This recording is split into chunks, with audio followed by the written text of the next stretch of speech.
Hey guys, it's Owen from Wrestling Inc. back with another wrestling news roundup. Without any further ado, let's get into today's biggest stories in the world of professional wrestling. WWE reportedly called Jeff Hardy for a return.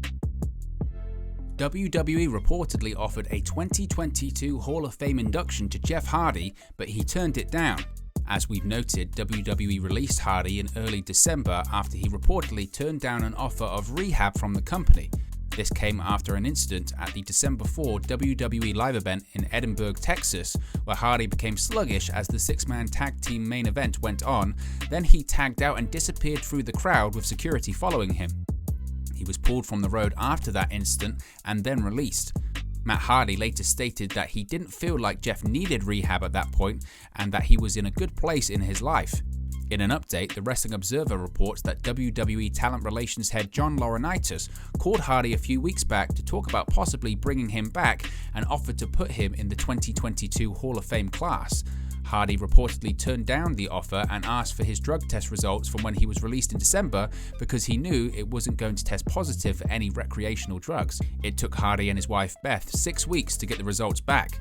There is a feeling that Hardy is one guy WWE does not want in AEW because they've realized the Hardy Boys tag team will be revitalized with so many teams in AEW to work with. Jeff and Matt have already started accepting indie and signing dates together. Hardy is under contract to WWE through Wednesday, March 9, when his non-compete clause expires, so AEW can't make a legal offer to him until then, but the belief is that unless he does go back to WWE, and that doesn't look like he will, then he will end up in AEW. Spoiler on WWE reportedly bringing back another top star for the Royal Rumble. Shane McMahon is reportedly returning to WWE at the Royal Rumble. McMahon has been away from WWE for almost 1 year now, but Ringside News reports that he is scheduled for Saturday's 30-man Royal Rumble match. There's no word on if McMahon is back for WrestleMania 38 season, but we will keep you updated. McMahon has not wrestled since losing the steel cage match to Braun Strowman at WrestleMania 37. Before that, he had been away since losing the career versus career ladder match to Kevin Owens on the October 4 SmackDown episode, which was the Fox premiere. As noted previously, there are also plans for rapper Bad Bunny to work the 30-man Royal Rumble match on Saturday. Spoiler update on more WWE Royal Rumble returns. It looks like former WWE superstar Cameron and former WWE Women's Champion Melina will be returning to the ring for the Women's Royal Rumble match on Saturday. It was reported earlier this month via PW Insider that WWE had plans for Cameron and Melina to participate in the 30-woman Royal Rumble match. They were not announced with the other entrants a few weeks back, indicating that they would be surprise entrants if they were used. In an update, Fightful Select now reports that Cameron has arrived in St. Louis for the Royal Rumble.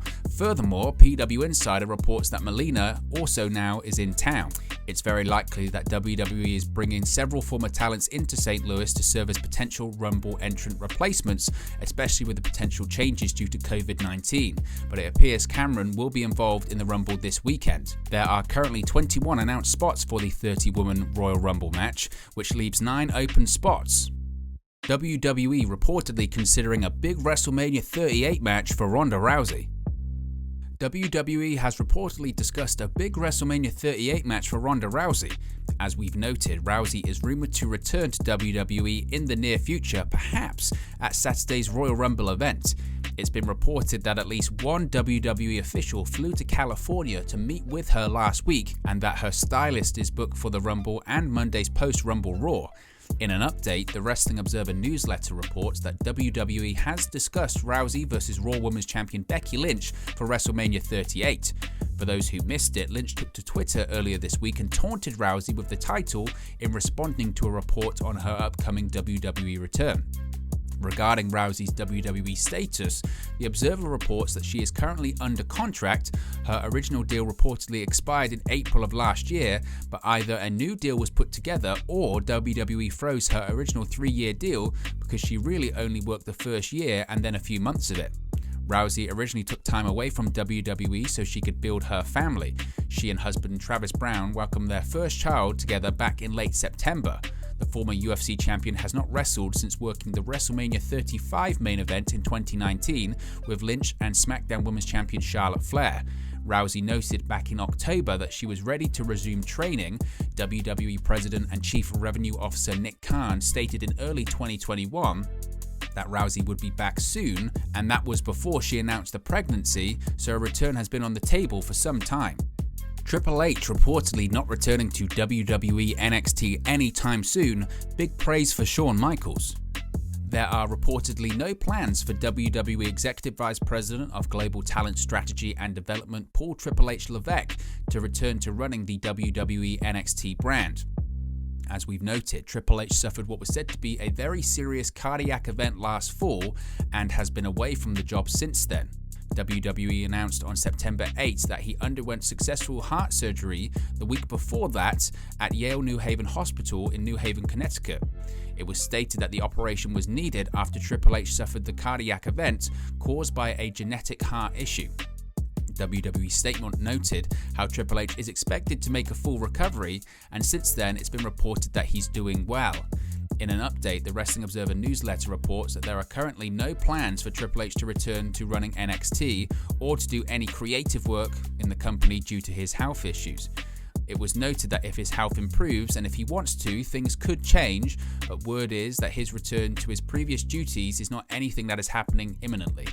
We know that Triple H has done at least some minor work in recent months, such as a tour of the new WWE HQ facilities in Stamford, along with other executives back in November, but his work has been very limited since the cardiac event, and word now is that will not be changing anytime soon.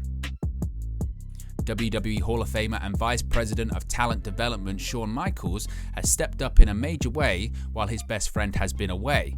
Michaels is seen as the main person in charge of NXT 2.0 right now, and WWE officials are very high on his work.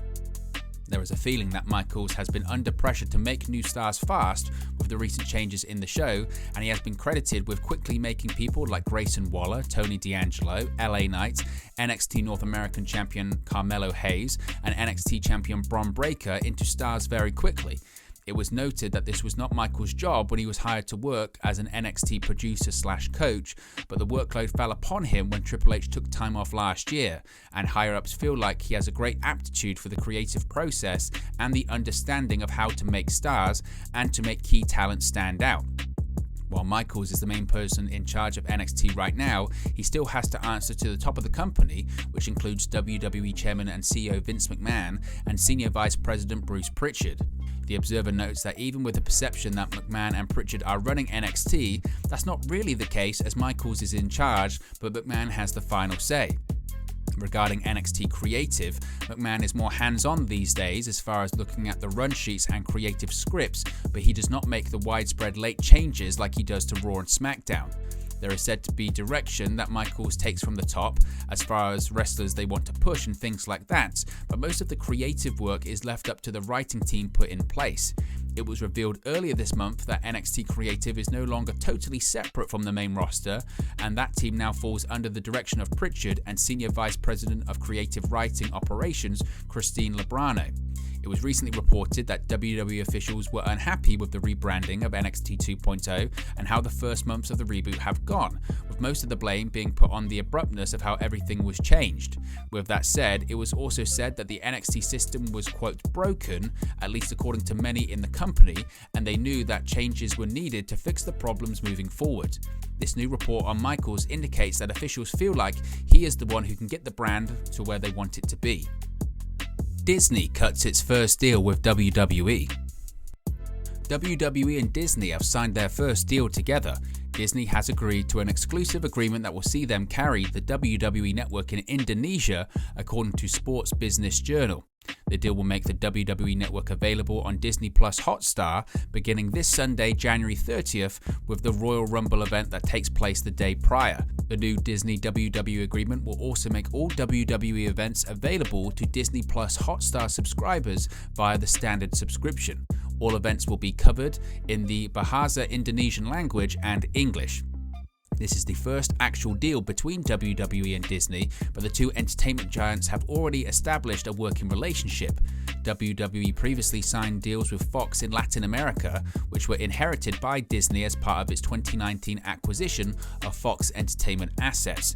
Disney majority-owned Hulu also holds the United States re-air rights for Raw and SmackDown, which are up at the end of the year, and the US rights to watch WWE main events. So what are your thoughts on the stories discussed in the Wrestling News Roundup today? Let us know your thoughts in the comments section below. Be sure to like and subscribe to Wrestling Inc. and I'll speak to you again very, very soon.